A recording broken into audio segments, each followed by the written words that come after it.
중국 뭐 좋습니다만 중국 싫어요라고 답한 국민들의 비율이 대부분 역사상 최고입니다. 주변에 우군이라고는 러시아, 북한 정도밖에 없는 외로운 신세가 됐는데 메이드 인 차이나 제품의 인지도는 안 좋으니까 저가로 이제 밀어내는 거고 그 사람들은 아마 포기하지 않을 겁니다. 왜냐하면 돈은 많거든요. 근데 그 저가 제품을 한번 써보고 아우 실망이야 라는 사람도 꽤 있지 않나. 저는 그렇게 해서 안 쓰고 있습니다. 품질에 참 문제가 있구나 싶어서. 안녕하세요. 31년 차 이코노미스트 홍춘욱입니다. 30년 전 일본을 보는 것 같은 장기 불황의 늪에 한 발 한 발 더 들어가고 있는 그런 모습을 보여주고 있는데 이유는 세 가지인데요.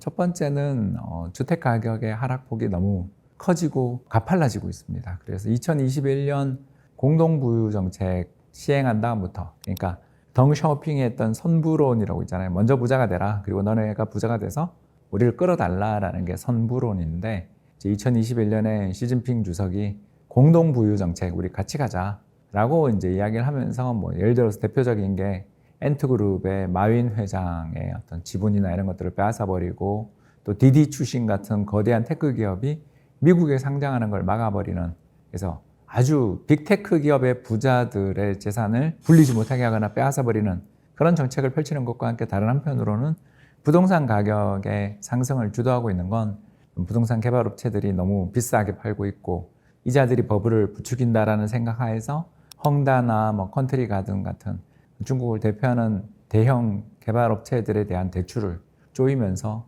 이제 그 부도가 났고, 그 부도가 나는 과정에서 우리로 이야기하면 이제 착공을 한 상태에서 스탑되어 버리는. 근데 이제 중국은 그 돈을 다 내고 들어가거든요. 우리처럼 이렇게 선분양이 아니고 거기는 사실상 뭐랄까요, 이렇게 좀 돈을 다 내놓은 상태에서 집을 짓는 그런 분위기인데, 자기 집은 만들어지지 않은 상태에서 돈은 묶여버린 그 수많은 사람들의 고통 속에 차례차례 이제 부동산 시장이 붕괴되기 시작해서 신축 주택 가격 같은 경우로 대략 보면 연평균 지금 3년 가까이 거의 한 7에서 8%씩 빠지고 있는 것 같습니다. 자, 이렇게 되면 이제 연 지금 복리로 빠지는 거니까 한 15, 20% 이상은 더 빠진 상태가 된 거고, 이 과정에서 이제 사람들이 부채 부담을 견디지 못하고 무너지는, 그래서 이제 소비 불황이 시작됐죠. 그러니까 중국 경제가 5% 성장을 한 해 그러는데 민간 소비 그리고 인플레를 감안한 지표인 소매 판매는 2% 성장에 그치고 있는, 한마디로 말해 이제 자산 디플레가 벌어지고 있는 이 와중에 이제 두 번째 이제 문제가 1960년대부터 시작해서 70년대 중반까지 태어난 중국의 4억 5천만 명의 베이비붐 세대들이 이제 우리도 그렇습니다만 거기도 은퇴를 시작하는데, 한국이야 그래도 구매력 기준 1인당 GDP 5만 불, 6만 불 나라인데, 이런 나라는 경제력이 있고 모인 자산이 있으니까 노후 빈곤에 대해서 나라에서 좀 도움을 줄 수 있는 면이 있는데, 중국은 이제 아직 1인당 국민소득 뭐 10,000불, 그리고 구매력 평가로 2만 불 정도 되는 나라에 불과하고 이게 국가 자체의 어떤 노후 준비가 전혀 안 돼 있는, 그래서 중국의 SSIF라고 부르는 양로기금의 운용 잔액이나 이런 거 보면 형편없이 적어요. 그래서 이제 이 노령화에 대한 불확실성, 그리고 국민들이 정부가 제공해주는 사회보장 시스템이 충분하지 않다라는 공포, 이런 게 이제 조금 덤덤 더 확대되는 중이죠. 여기 이제 마지막 세 번째가 중국이 2008년 베이징 올림픽 이후 한 10여 년에 걸쳐서 중국몽, 차이니즈 드리밍 뭐 좋습니다만 아무튼 다 그런 걸 하는 과정에서 이제 전랑 외교라는 걸 펼쳐서 이제 쉽게 얘기해서 중국 사람이 해외에서 손해를 보는 일이 있으면 우리 군대가 간다. 이제 미국에 람보가 있으면 중국에는 전랑이 있는 전투하는 일이 뭐 그러겠죠. 이 사람들이 이제 가서 한다라는 게 대표적인 이제 우리나라에 벌어졌던 사태가 그 마리텔에서 쯔위양이 대만 국기 들었다고 그걸 공격하고 또 사과받고 커뮤니티 폭파시켜버리는 것들을 다 보셨을 겁니다. 그리고 그 직후에 한한령 2016년 한국에 관련되어 있는 여러 가지 물건을 사지도 팔지도 구입하지도 마라 라는 그런 제도들을 해서 지금까지 8년째 아직 해제되고 있지 않잖아요. 이런 여러 가지 제도들을 통해서 이제 주변국과의 관계가 너무 안 좋아진, 뭐 한국, 일본, 필리핀, 대만 할 거 없이 주변에 있는 모든 나라와 갈등을 다 빚고 있다 보니까 주변에 우군이라고는 러시아, 북한 정도밖에 없는 외로운 신세가 됐는데, 미국의 트럼프가 다시 집권할 가능성이 굉장히 높아졌고, 중국에 대해서 벌써 바이든도 반도체 같은 거 전면 수출 중지까지 내린 상황인 것 같은데, 여기에 트럼프까지 당선된다 그러면 이제 이 나라가 무슨 수로 이 위기를 타개할 것인가에 대해서 답이 없는 여건으로 가고 있는 것이죠. 그래서 이 문제들을 풀기 위해서는 세 번째부터 해야 되거든요. 부동산을 부양하는 건 정말 쉽지 않기 때문에 일단 첫 번째 주변국들하고 친하게 지내고 중국몽 뭐 이런 것들 이게 다 죄송해요 그러고 다시 돌아가서 뭐라고 할까요? 도광양회 이제 빛이 올 때까지 기다리는 거죠. 자신의 영광의 시기가 올 때까지 참고 기다리는 정책을 하면서 트럼프한테 가서 머리 숙이면 사실 트럼프는 기분파니까 많은 문제 해결이 가능할 텐데 근데 그거가 되게 어렵겠죠. 독재자 또는 권위주의적 지도자들은 이제 도전받지 않는 권위를 원하는데 자신이 잘못했다, 미안하다, 사과한다 이런 건 되게 어려운 민주주의 국가의 지도자들은 사과를 잘하는데 독재자가 사과하는 거 보신 적 없잖아요. 이래 여러 가지 본을 보더라도 중국의 앞날이 되게 어두워지고 있는 중이다 이렇게 보여집니다. 일단 이 사람들이 그런 저가 판매 전략을 고집하는 이유는 수출길이 막혀 재고가 많기 때문입니다. 왜 그러냐면 중국 정부가 위에 말씀드렸던 세 가지 문제에 봉착해서 경제가 되게 어려워지고 있고 주택 가격이 끝없이 폭락하고 젊은 층들 특히 제조업자 실업률이 계속 올라가고 있는 중이잖아요. 이 어려운 상황을 이제 극복하기 위해서 중국 정부가 어떤 정책을 지금 쓰고 있냐면 전광리 이 새 산업에 대한 육성 정책을 더욱 강화하고 제조업에 대한 대출을 크게 늘렸습니다. 경제가 그러니까 디플레로 물가가 떨어지려고 하는 중인데 5분기 연속 GDP 디플레이터가 마이너스거든요, 지금. 그런데도 불구하고 제조 공장에 대한 투자를 더 독려하는 거죠. 그게 이제 전광리, 전기차, 태양광, 2차 전지, 새 산업에 대한 투자를 적극적으로 확대하는 정책을 펼치고 있습니다. 문제는 미국은 중국산 전기차에 대해서 대규모 관세를 작년에 이미 부과했고 올해는 유럽이 최대 38%에 달하는 중국산 전기차에 대한 관세 부과를 지금 사실상 결정지었잖아요. 이런 식으로 그리고 뭐 중국산 태양광 이런 거에 대해서도 곧 계속 규제가 나올 텐데 이렇게 되면 공급 과잉이 쌓이는 거죠. 물론 이제 중국 정부가 이구환신, 오래된 전기차나 자동차 이런 것들을 새로운 자동차로 교체할 때 나라에서 돈을 줘요. 보조금을 엄청나게 지급해 주거든요. 그러니 이제 그거야 좀 팔릴 수 있을지 모르지만 다른 산업들은 그런 혜택이 없는 산업들은 제조업에 대한 이런 적극적인 대출 지원 정책이 내수 시장에서 물건이 안 팔리면 밀어낼 수밖에 없는데 미국이나 유럽으로의 수출길이 막히면 남아있는 통로는 두 가지밖에 없는 거죠. 동남아로 가서 택가리를 하거나 아니면 이제 자기네 나라에 대해서 어마어마한 관세 부과를 하지 않는 다른 선진국으로 가는 거죠. 그게 한국이잖아요. 그래서 한국이 타겟이 되는 거고요. 그래서 한국의 소비자들에게 메이드 인 차이나 제품의 인지도는 안 좋으니까 저가로 이제 밀어내는 거고. 근데 그 저가 제품을 써본 한국 소비자들 특히 이 재고가 오래된 재고일 가능성이 높잖아요. 이쪽에서는 한번 써보고 아우 실망이야 라는 사람도 꽤 있지 않나. 저는 그렇게 해서 안 쓰고 있습니다. 언젠가 신발을 하나 샀는데 2-3달 신었나요? 금방 망가지는데 어떻게 망가지냐면 양말에 다 색깔이 번지는. 그래서 흰 양말 이런 걸 못 신겠더라고요. 그런데 그런 걸 보면서 품질에 참 문제가 있구나 싶어서 이후로는 주문을 안 하고 앱도 지웠던 경험이 있습니다. 근데 그 사람들은 아마 포기하지 않을 겁니다. 왜냐하면 돈은 많거든요. 나라가 그냥 거의 지금 대출금리가 3%인가 그래요. 중국 경제 성장률이 5%, 뭐 4.7% 그러는데 대출금리가 3%인가 그렇거든요. 그러니까 그걸 또 국영기업들이나 이런 기업들, 수출기업들한테는 거의 무제한으로 돈을 빌려줘요. 그러니 이 사람들 입장에서는 일단 돈을 빌려 해외에 진출을 한다 그러면 나라에서 대출을 회수도 안 하니까 저금리로 하니까 이 사람들이 이제 그래서 유럽에 있는 볼보라든가 스웨덴 볼보 그리고 영국의 MG 같은 걸 다 중국 기업들이 M&A 하잖아요. 그래서 지리 자동차는 볼보, 상하이 차는 MG, 영국 MG. 그래서 전체 유럽 전기차 시장에서 중국 전기차 회사들이 점유율 10%가 넘어서 이렇게 관세를 맞은 거거든요. 근데 우리나라에서는 볼보 브랜드들 잘 팔리잖아요. 이게 중국 차인지도 모르고 BYD도 들어오고 다 들어오잖아요. 한국 사람들이 어떻게 보면 중국한테 그렇게 당해놓고도 싸면 일단 좀 사고 보는 이게 뭐 좋으냐 나쁘냐를 떠나서 중국 입장에서는 한국이 그나마 먹히는 시장이니까 저는 이 공세가 멈추지 않을 거라고 보는 쪽입니다. 대안이 없다. 이외에 대안이 없다가 답인 것 같은데요. 저는 작년이 굉장히 2023년 역사적 사건을 저는 경험했다고 생각하는데 그때 그 후진타오 전 주석이 전인대 회의장, 우리나라로 말하면 국회 회의장에서 끌려나가는 거 보셨을 겁니다. 왜 제가 이게 역사적 사건이라고 말하냐면 격대 지정이라는 걸 하거든요. 그래서 이 시진핑을 지목하고 이 사람이 후계자가 돼야 돼라고 말한 사람은 얼마 전 돌아가신 장쩌민 전 주석이에요. 그러면 후진타오 주석은 누가 지정했냐면 덩샤오핑이 지정했어요. 그래서 10년 전에 지정해놔요. 그래서 후계자를 키웁니다. 그러면 후진타오 주석은 시진핑 주석 다음 후계자를 지명할 수 있는 권리가 있어요. 근데 끌려나간 거 보셨죠? 그 다음에 리커창이 그 티벳에 한 달씩 트레킹 다녀올 정도로 심장이 튼튼하고 굉장히 건강한 사람이 갑자기 돌연사 하는 거 봤죠?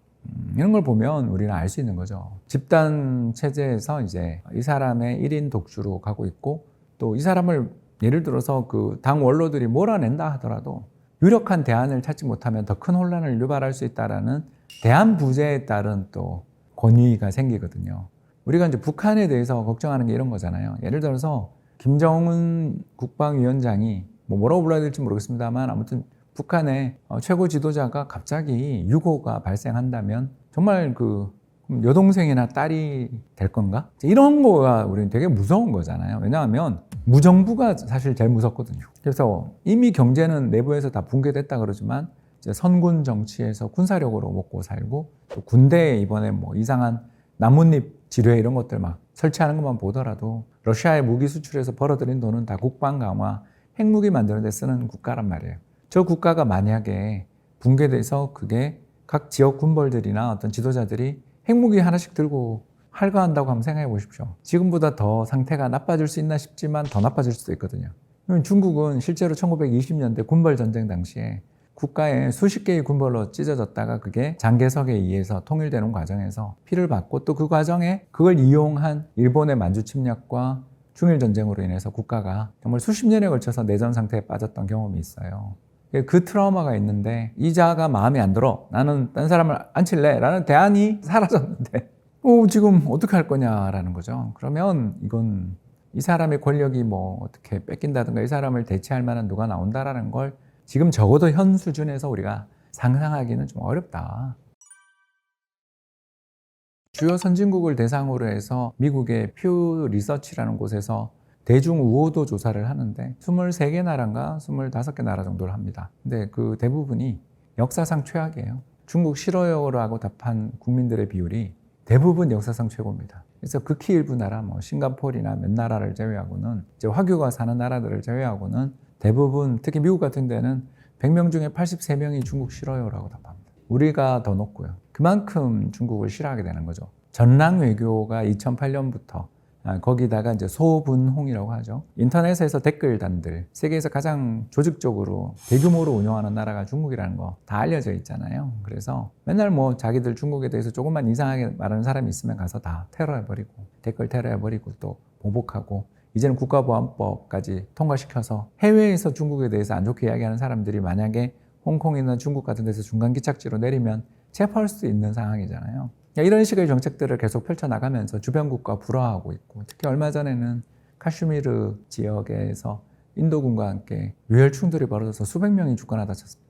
주변에 있는 모든 국경을 면하고 있는 나라와 한국 전쟁까지 포함하면 전쟁을 안 하거나 갈등을 안 일으키는 나라가 없는 그런 나라가 되어가고 있고 특히 코로나 이후에 대응도 이상했고 중국에서 코로나가 시작됐으면 우리가 초기 방역 이런 걸 잘못해서 미안하다 정도는 해야 되는데 그런 것도 없었고 결국 우리 같은 동아시아 국가의 사람들 입장에서 솔직히 말해서 딴 나라 여행하기가 되게 무서운 상황이 좀 출현했었잖아요. 그런 걸 우리가 생각해 보면 앞으로 선진국에서 중국에 대한 우호도가 올라갈 수 있는가? 쇼라도 해야 되는데 머리라도 굽히고 형님 그러면 해결이 될 수 있는데 G20 회담에 자기는 가지도 않고 밑에 급 떨어지는 주석 밑에 있는 총리 보내고 뭐 이런 거 보면 자기가 면상하는 자리는 안 가려고 하는 그러니까 카리스마를 유지하고 싶어하는 그러니까 대내적 이미지가 중요한 그런 정책을 펼치고 있기 때문에 이게 바뀌려면 굉장히 큰 충격이 필요한데 저는 그 충격이 이미 벌어졌다고 생각하는데도 3년째 안 바뀌는 거 보면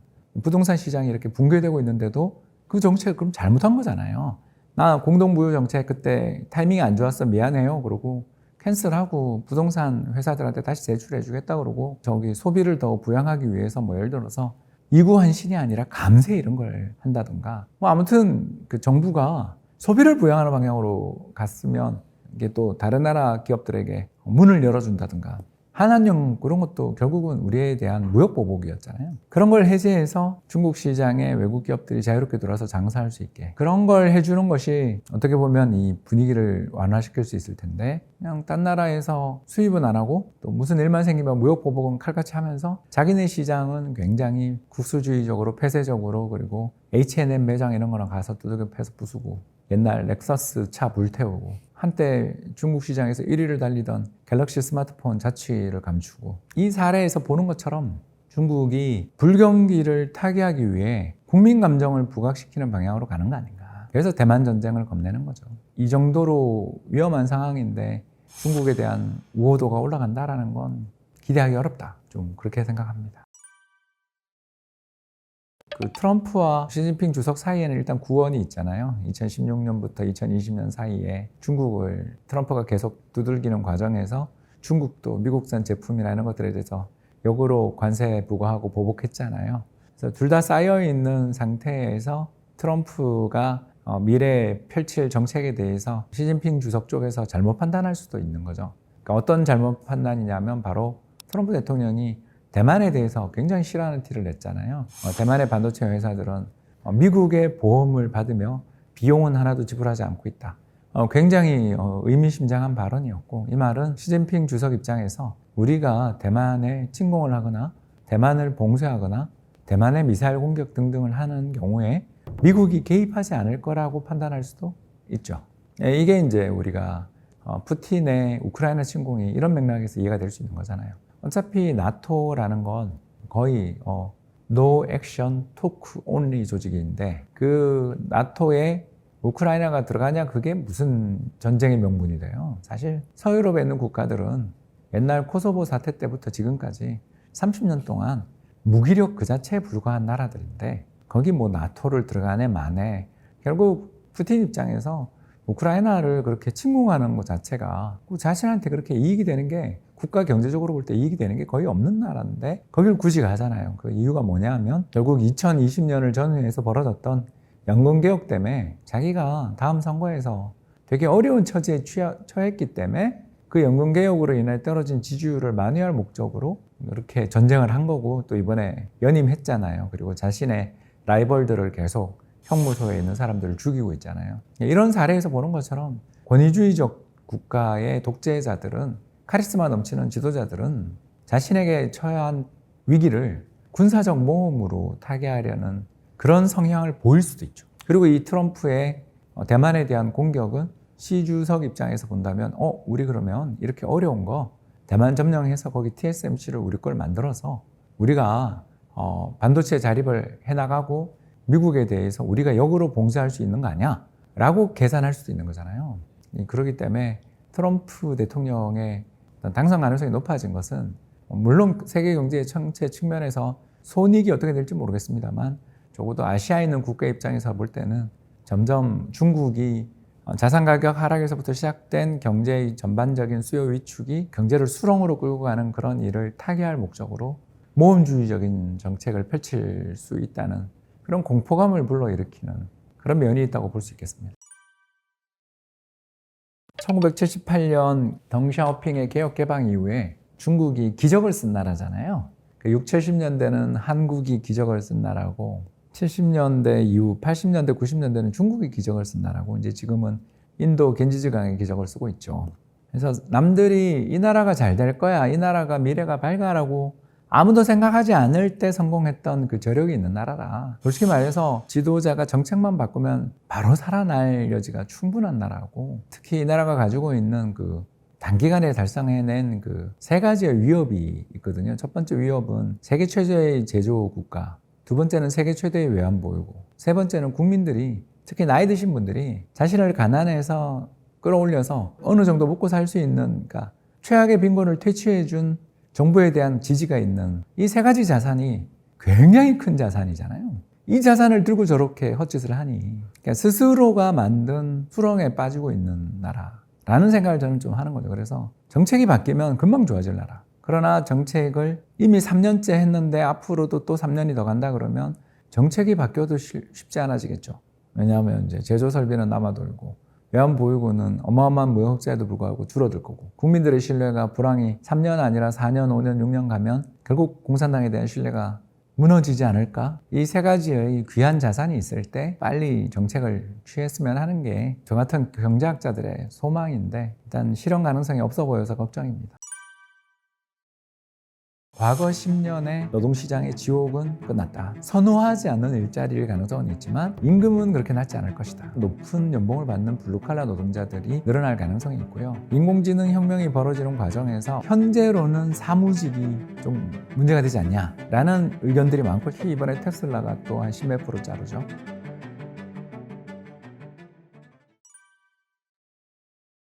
30년 만에 선진국 노동시장의 황금기가 돌아왔다. 2022년에 뚜렷해졌죠. 왜냐하면 그때 이제 러시아 우크라이나 전쟁 때문에 세계 경제가 되게 충격받고 특히 자산시장이 한국 부동산은 많이 빠졌잖아요. 그런 것처럼 세계 경제가 되게 안 좋았어요. 고금리 충격을 받았는데 노동시장에서 실업률이 올라오지 않았어요. 미국뿐만 아니라 우리나라도 그렇고 유럽도 다 실업률이 떨어지고 있어요. 특히 20대 실업률이 떨어지고 있어요. 왜 그러냐? 결국 그 64년생이 전 세계 베이비붐 세대의 막내인데 그 64년생이 그때 딱 만 58세, 59세가 된 거죠. 그러면서 이제 전부 그 사람들이 일자리에서 대부분 60 전후에서 은퇴하잖아요. 그렇게 되다 보니까 노동시장에 어마어마한 빈자리가 생기기 시작한 거죠. 여기에 이제 또 하나 세계적으로 다 굉장히 관심 있는 주제가 AI인데 인공지능 혁명이 벌어지는 과정에서 어디가 타격을 받을 거냐에 대해서 많은 논란이 있지만 현재로는 사무직이 좀 문제가 되지 않냐라는 의견들이 많고 실제로 지난 2년간 그렇게 주가가 좋은데도 불구하고 미국의 매그니피센트 세븐에 해당되는 빅테크 기업들은 사람을 계속 자르고 있어요. 이상하잖아요. 왜 그렇게 돈을 잘 버는데 많이 자르고 특히 이번에 테슬라가 또 한 10몇 프로 자르죠. 그런데 비해서 어디서 일자리가 엄청나게 지금 생기고 있냐면 육체 노동자 자리, 그 제조업과 건설업 일자리가 엄청 생기고 있다라는 거죠. 이걸 뭘 뜻하냐면 결국 우리를 비롯한 세계적으로 1940년대부터 한 60년대 초반까지 태어났던 전 세계적인 그 베이비붐 세대들이 이제 일자리에서 다 은퇴를 시작하면서 특히 부족하고 가장 시급한 일자리가 블루칼라 일자리인 거. 우리만 하더라도 당장 사실 서울에 있는 사무직 일자리에 가장 좋은 일자리 중에 하나가 은행이었지만 옛날처럼 은행 사람 안 뽑은 지 오래됐잖아요. 그리고 금융기관에 총 재직하고 있는 근로자의 숫자는 줄어든다는 이야기만 들으셨을 겁니다. 근데 지방에 보면 사람 없어서 난리고 또 연봉도 옛날보다는 그래도 많은 하락세가 있었지만 다시 상승하고 있고 특히 뭐 현대차나 기아차 같은 경우는 캥산직이라고 부르는 근속 연수에 따라 다르지만 연봉을 1억을 꿈꿔볼 수 있는 제조업 생산직 근로자를 2010년대 초반 이후 만 11년, 12년 만에 이제 다시 뽑고 있거든요. 이런 일들이 벌어지는 이유는 결국 노동력의 부족 현상이 전 세계 어디나 관측된다. 여기 AI 혁명에 사무직 근로자들에게 문제를 일으키며 블루칼라 쪽이 좋아지는 거 아니냐. 이렇게 정리해 볼 수가 있겠습니다. 사실 눈높이에 맞는 일자리의 공급은 없죠. 그리고 앞으로도 없을 거고요. 왜 그러냐 하면 우리나라가 작년 한 해에만 300억 불, 그러니까 우리나라 돈으로 한 40조 좀 더 되는 돈을 미국에 직접 투자를 했어요. 그래서 미국에서 새로 만든 일자리가 2만 3천 명인가? 2만 개 넘는 아무튼 일자리를 미국에서 한국 기업이 만들었다 그러잖아요. 트럼프가 아시아 국가들에 대해서 우리나라랑 FTA 맺은 거는 아마 생무시하고 관세를 부과할 게 거의 확실한데 이 사람은 그 10% 일률 관세 그리고 대중 관세 45%를 외치고 있잖아요. 믿지는 않습니다. 그러나 외치고 있죠. 그래서 우리가 옛날 아베노믹스 하던 일본처럼 트럼프랑 잘 지내면 우리는 안 맞을 수도 있는 거고요. 근데 그건 일단 모르겠고 미국이 아무튼 대규모 관세를 부과하고 미국이 무역 장벽을 올리는 방향으로 간다 그러면 우리가 살 길은 미국에 직접 투자하는 것밖에 없는 나라잖아요. 그러니 이 문제는 기정사실인 거고 미국에 직접 투자를 할 수 있는 나라는 로봇이라든가 AI라든가 이런 걸 통해서 미국에서의 고용을 되게 인건비가 비싸니까 최소화할 수 있고 그리고도 돈을 벌 수 있는 회사들이 가겠죠. 그러니 좋은 일자리는 미국으로 간다라고 봐야 되는 거죠. 그래서 우리나라에 남아있는 일자리는 선호하지 않는 일자리일 가능성은 있지만 임금은 그렇게 낮지 않을 것이다. 블루칼라 일자리의 공급, 특히 우리나라의 58년 개띠가 올해 만 65이 넘었고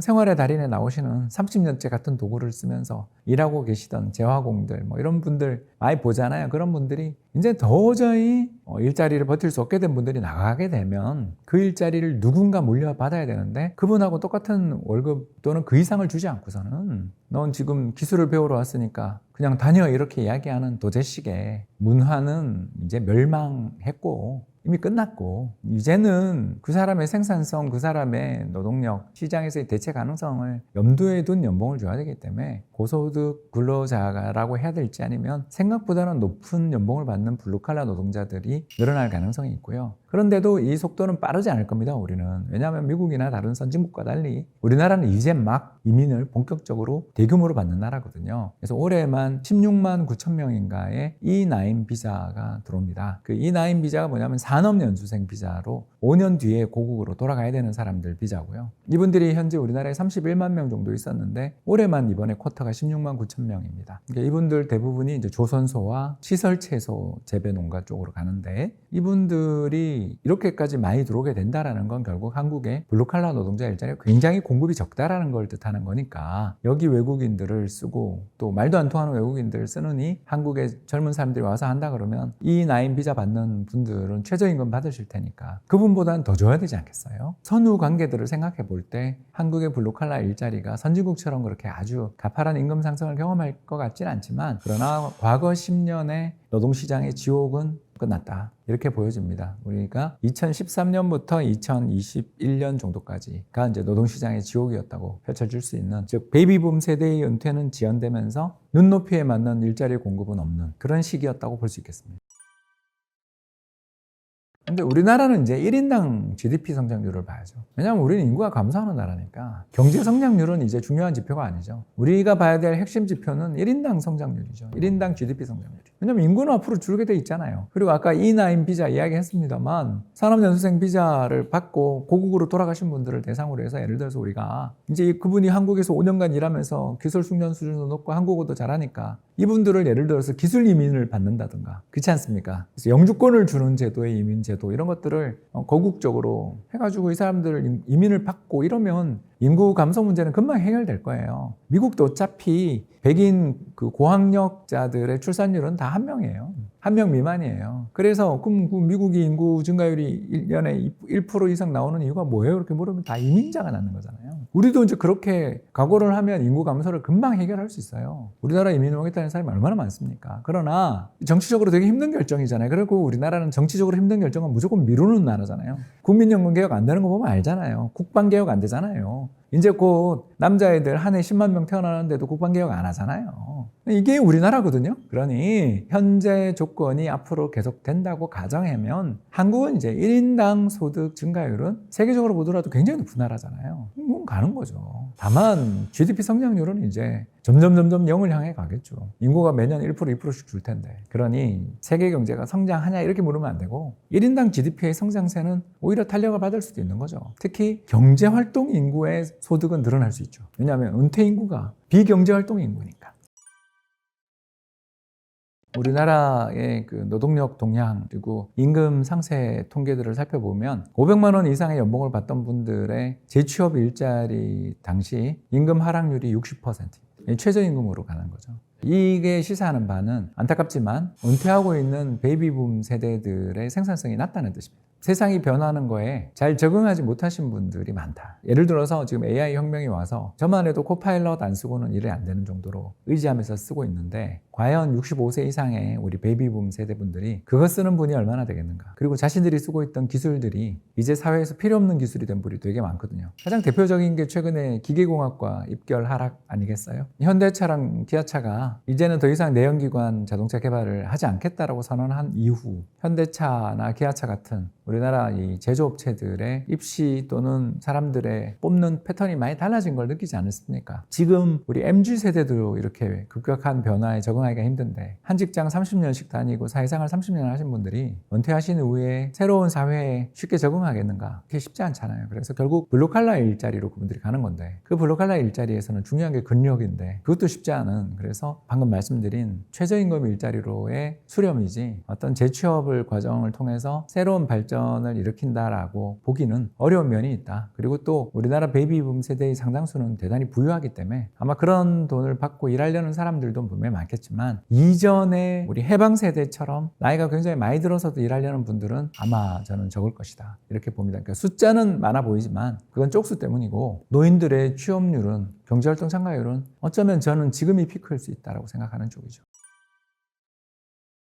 정보통신혁명이 왜 1990년대에 시작됐냐 하면, 그 걸프 전쟁 때 미국이 너무나 압도적인 군사력을 가지고 있었고, 여기에 또 소련 쿠데타까지 나면서 소련이 해체되는 과정에서 미국이 슈퍼파워가 되니까, 미국이 자기들이 가지고 있던 그 어마어마한 군수 기술을 민간으로 이전시키고, 또 우방국 기업들에게 기술을 싼 값에 이렇게 공개를 하는 과정에서 제일 먼저 우리가 그때 기억나시는 게 윈도우를 비롯한 PC, 인터넷, 여기에 핸드폰이라는 게 생겼잖아요. 이 사례에서 우리가 알 수 있는 것처럼 정보통신혁명이 우리에게 다가온 건, 그 혁명이 시작된 건 60년대, 트랜지스터 50년대부터 60년대 사이에 트랜지스터와 그리고 그 유명한 CPU의 발명으로 60년대에 이미 혁명이 있었는데 상용화된 건 30년 걸렸거든요. 그렇지 않습니까? 우리가 보기에 의미 있는 생산성의 향상과 소비의 증가는 30년 걸렸어요. 그러니 챗GPT가 2022년에 나오고 2년 사이에 어마어마한 대규모 언어 모델이 나오고, 이걸로 인해 우리의 미래가 바뀔 거다라는 건 다 아는데 30년이 걸릴지 5년이 걸릴지 10년이 걸릴지를 예측하기는 어렵고, 다만 기업들 입장에서 60년대부터 90년대 사이에 벌어졌던 그 혁명을 잘 따라간 기업들은 그 뒤에 슈퍼파워가 됐는데, 그때 그게 되겠어 했던 회사는 이름도 없이 사라졌단 말이에요. 그러니 매그니피센트 세븐을 비롯한 돈 많은 전 세계 테크 기업들은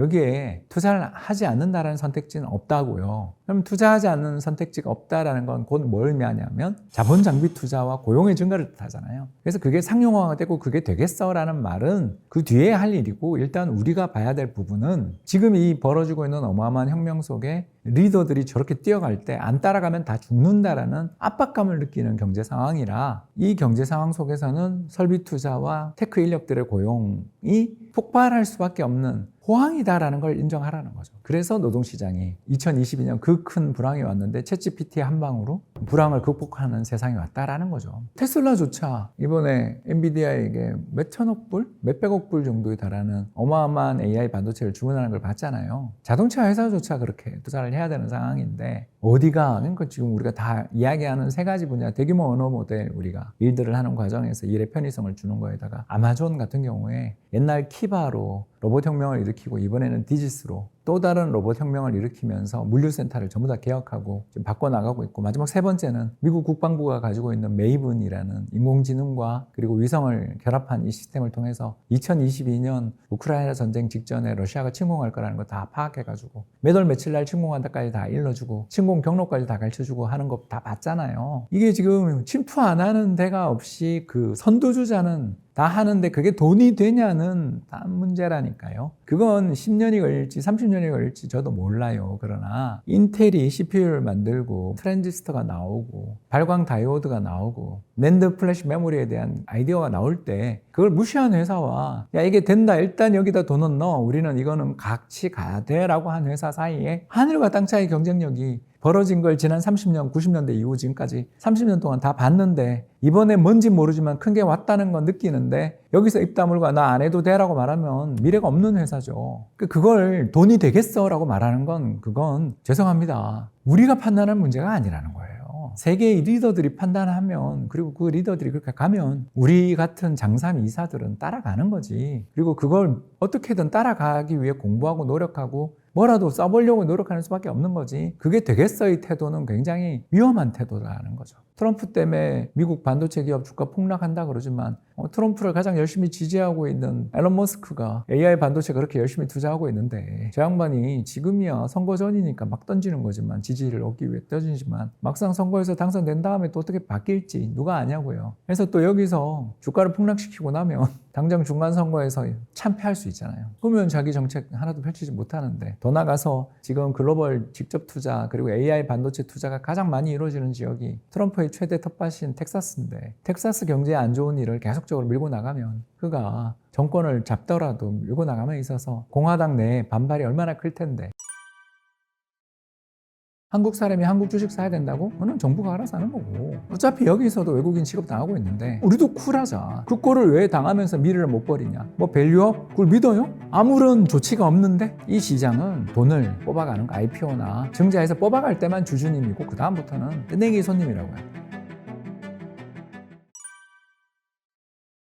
뭐 한 50년 넘게 쌓인 적폐 때문이죠. 그 한국 주식시장은 출발부터 잘못된 설계를 한. 우리나라 주식시장이 사실상 시작된 해는 1972년인데 72년에 이제 무슨 일이 있었냐 하면 그 83 조치라고 해서 그 경기를 부양하겠답시고 기업들이 빌린 사채, 그러니까 이제 개인들 간에 돈 빌려주는 거 있잖아요. 오부고리, 그러니까 월 5%, 1년에 60%가 넘겠죠. 그런 살인적인 이제 사채 금리를 쓰면서 사업을 하고 있는 거에 대해서 좀 문제를 느끼고 그걸 이제 어떤 정책을 펼치냐면 모든 사채를 동결, 그리고 3년간 동결, 3년 거치 상환인 거죠. 그리고 이자는 16.5%로 인하했어요. 그러니까 난리가 났죠. 그러니까 우리나라 금융 시스템을 이 모양으로 만든 조치였다고. 그러니까 국가가 아무리 이게 마음에 안 든다고 하지만 돈을 빌려준 사람들의 돈을 빼앗아서 기업들에게 준 조치였죠. 근데 이제 문제가 드러났습니다. 1,500억 정도, 나라가 정말 작은 나라죠. 1,500억 정도 되는 그런 사채가 이제 보고가 됐는데 그 중에 3분의 1 이상이 사주 사채였다라는 게 발견된 거죠. 그러니까 무슨 이야기냐면 은행이나 뭐 이런 데서 개개인의 사주들에게 회장님들한테 신용장을 가져오거나 그러면 그건 다 개인 기업들이었어요, 옛날에. 그래서 이제 이 사람들한테 돈을 빌려준 거예요. 금리 뭐 7%, 5%.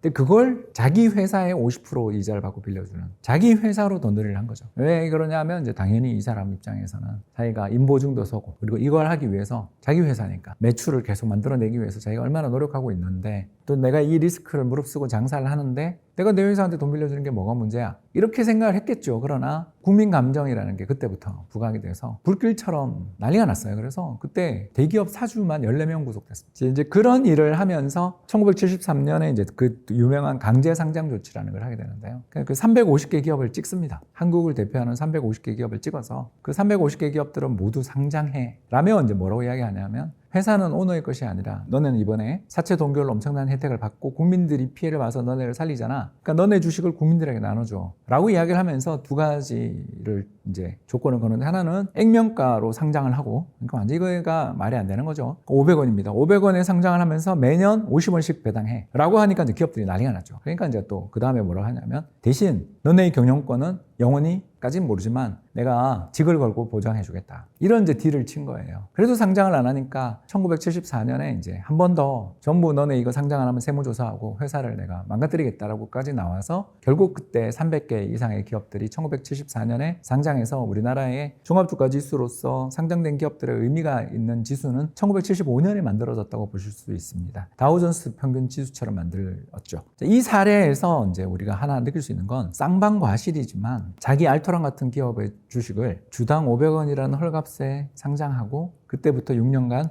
배당을 액면가의 10%를 해줬던 대기업 사주 입장에서는 분통이 터졌겠죠. 그리고 더군다나 사주가 또 자기 회사에 대출 안 해줬는데도 그 꼴을 당한 사람도 있었겠죠. 그런 사람들은 분노가 치밀어 오르고 있었습니다. 그러다가 또 세월이 흘러 20년 지나서 1997년 유명한 사건이 터집니다. 신동방 그룹이 미도파 백화점 M&A를 사실상 성공했습니다. 그래서 이제 성공해가지고 그 임시주총만 열면 끝나는 상황이었는데 갑자기 전경련이 등장합니다. 전국경제인연합회가 등장하면서 뭐라고 그러냐면 적대적 M&A는 경영의 안정성을 떨어뜨리고 경제 성장률을 떨어뜨릴 수 있어서 이건 하면 안 된다 라면서 그 미도파 사주 대농그룹인데요. 그 대농그룹에게 갑자기 재벌 회장들이 모여가지고 돈을 빌려줘서 너 이걸로 주식 사 라고 말하면서 그때 또 정부 당국에서 갑자기 신동방과 연합하고 있는 성원그룹이 그때 같이 M&A를 하고 있었는데 그 성원그룹에 대해서 갑자기 너네 실태조사 뭐 이런 걸 하면서 이걸 저 전경련 쪽에 팔아가 되는 결과가 나왔어요. 심지어 그때 정부 관계자가 인터뷰까지 합니다. 그럼 바람직하지 않아라. 굉장히 유명한 사람이에요. 자, 이런 일을 겪으면서 우리나라는 이상한 자본주의가 시작됐습니다. 뭐냐? 자, 회사가 어려워지면 사재 출연을 해야 돼요.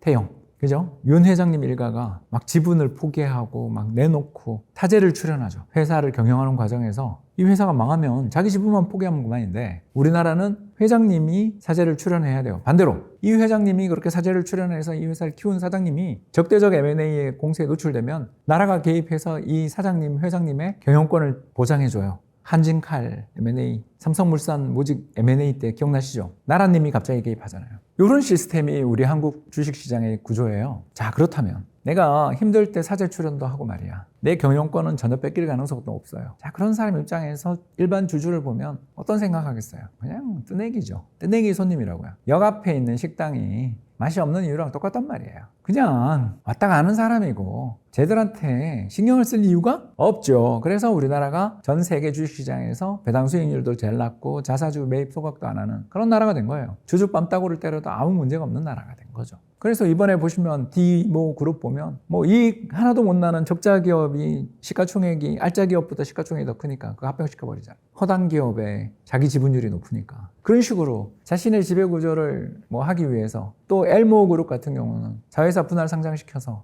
시가총액 2등, 3등 만드니까 좋았잖아요. 그 반대로 뺏긴 엘모 화학은 주가는 어떻게 되는지 다 봤잖아요. 우리는 이 꼴을 눈앞에서 다 보고 있단 말이에요. 실시간으로. 그리고 앞으로도 정부가 누가 되든 박근혜 정부든 문재인 정부든 윤석열 정부든 누구든 정권이 바뀐다고 해가지고 사제 출연해라 대신 경영권 보장 이 딜이 깨질 것 같지가 않단 말이에요. 지금 제가 말씀드린 일이 역대 이 세 정권에서 다 벌어진 일이잖아요. 자, 그렇다면 앞으로도 변화가 없을 텐데 뭐 밸류업? 그걸 믿어요? 아무런 조치가 없는데 밸류업에 쳐놓고 태영한테 그랬는데 이 나라는 이 주식시장에 대해서 우리가 가져야 될 태도가 명확한 거예요. 뭐냐? 사주 일가부치이거나 돈이 억수로 많아서 심심하거나 아니면 저 세력들 옆에 있거나 한 사람들은 우리나라 투자해도 돼요. 그러나 그런 게 아닌 사람은 한국 주식에 대한 투자는 최소화해라.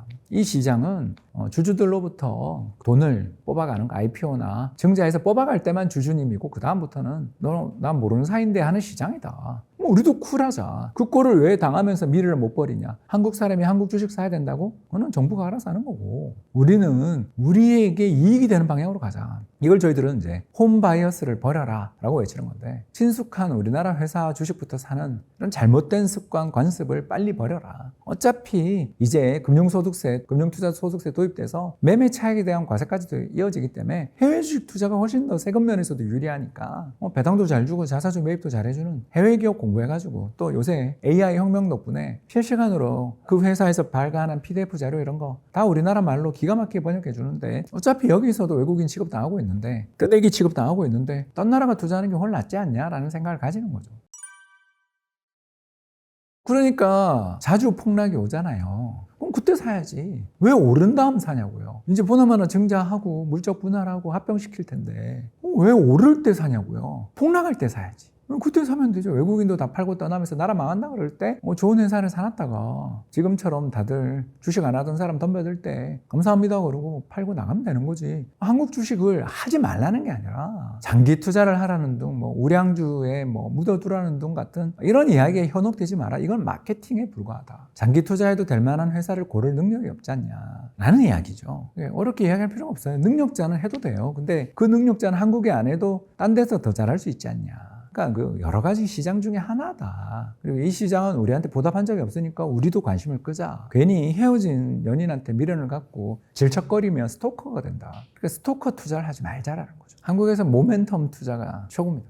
쉽게 얘기해서 상한가 따라잡기. 역사적인 고점을 돌파하거나 갑자기 주가가 상한가를 딱 치는 주식을 따라가는 게 그리고 다음날 파는 게 제일 좋은 매매 전략입니다. 한국은. 삼성전자만 사면 된다 그럴 때가 제일 투자하면 안 되는 시기죠. 2021년에 동학개미가 어떠니 저떠니 동학개미 선봉장이 어떠니 저떠니 그러던 시절이 있었잖아요. 근데 이제 그때를 지나고 난 다음 생각해 보시면 알겠지만 한국은 대형 우량주도 안정성이 없는 그리고 그때 삼성전자 그랬지만 이번에는 SK하이닉스였잖아요. 그러니까 이게 우리나라는 주도주도 되게 잘 바뀌고 시장의 그 급등락이 너무나 크기 때문에 당장 SK하이닉스가 좋은 주식이지만 좋은 회사냐 이렇게 물어보면 약간 의구심이 드는 부분이 되게 많은 회사거든요. 왜냐하면 너무나 히스토리가 기구예요. 지금 이제 부잣집에 들어가서 좀 살만하지만 이 회사가 꾸준히 배당을 준 적이 없어요.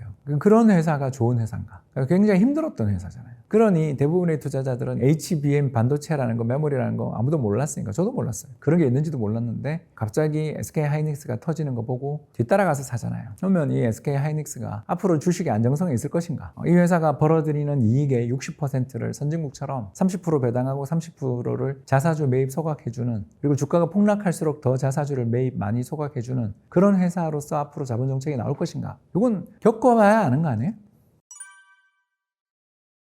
빨리 해외로 나가라고 등 떠미는 상황이죠. 잘 됐죠. 정을 떼기에 좋은 환경이다. 유해가 될 수는 있을지 모르지만 없어질 수는 없어요. 예, 그러니까 이런 식으로 법이 한번 도입되고 나면 유예는 어떻게 모르겠는데 이게 없어지기는 우리나라는 그 금융종합과세가 되게 가혹한 세금이 있거든요. 2천만 원 이상의 배당 및 이자 소득을 받은 사람들은 근로소득하고 함께 세금을 때리고 또 스레스홀드도 없어요. 그냥 다 세금을 그 세율로 맞아요. 그러니까 몇 천만 원까지는 몇 프로 이게 아니고요. 그런 게 없어요. 그래서 이런 세금을 원래 정부는 1,000만 원까지 낮출 계획이었어요. 그 기준을.